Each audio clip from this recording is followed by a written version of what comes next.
حضرت کعب بن حجر رضی اللہ تعالیٰ عنہ کہتے ہیں کہ ایک مرتبہ نبی کریم صلی اللہ علیہ وآلہ وسلم نے ارشاد فرمایا کہ منبر کے قریب ہو جاؤ۔ ہم لوگ حاضر ہو گئے۔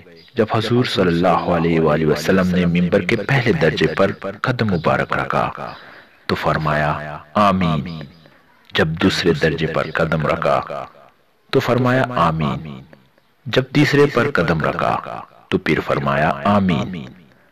جب آپ خطبے سے فارغ ہو کر نیچے اترے تو ہم نے عرض کیا کہ ہم نے آج آپ سے منبر پر چڑھتے ہوئے ایسی بات سنی جو پہلے کبھی نہیں سنی تھی۔ آپ صلی اللہ علیہ وآلہ وسلم نے ارشاد فرمایا کہ اس وقت جبرائیل علیہ السلام میرے سامنے آئے تھے۔ جب پہلے درجے پر میں نے قدم رکھا تو انہوں نے کہا ہلاک ہو جائے وہ شخص جس نے رمضان المبارک کا مہینہ پایا پھر بھی اس کی مغفرت نہ ہوئی۔ میں نے کہا آمین۔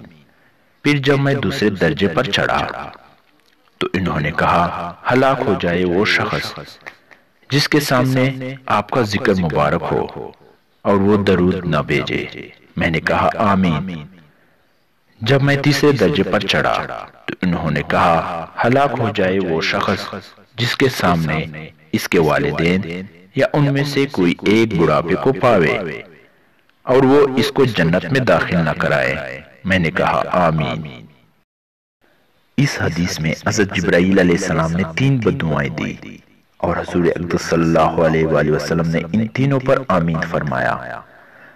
اول تو حضرت جبرائیل علیہ السلام جیسے مقرب فرشتے کی بددعا ہی کیا کم تھی، اور پھر حضور اقدس صلی اللہ علیہ وآلہ وسلم کی آمین نے تو جتنی سخت بددعا بنا دی وہ ظاہر ہے۔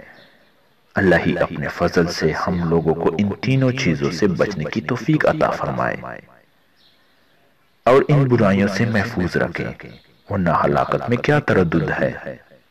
در منشور کے بعض روایات سے معلوم ہوتا ہے کہ خود حضرت جبرائیل علیہ السلام نے حضور صلی اللہ علیہ وآلہ وسلم سے کہا کہ آمین کہو، تو حضور صلی اللہ علیہ وآلہ وسلم نے فرمایا آمین، جس سے اور بھی زیادہ اہتمام معلوم ہوتا ہے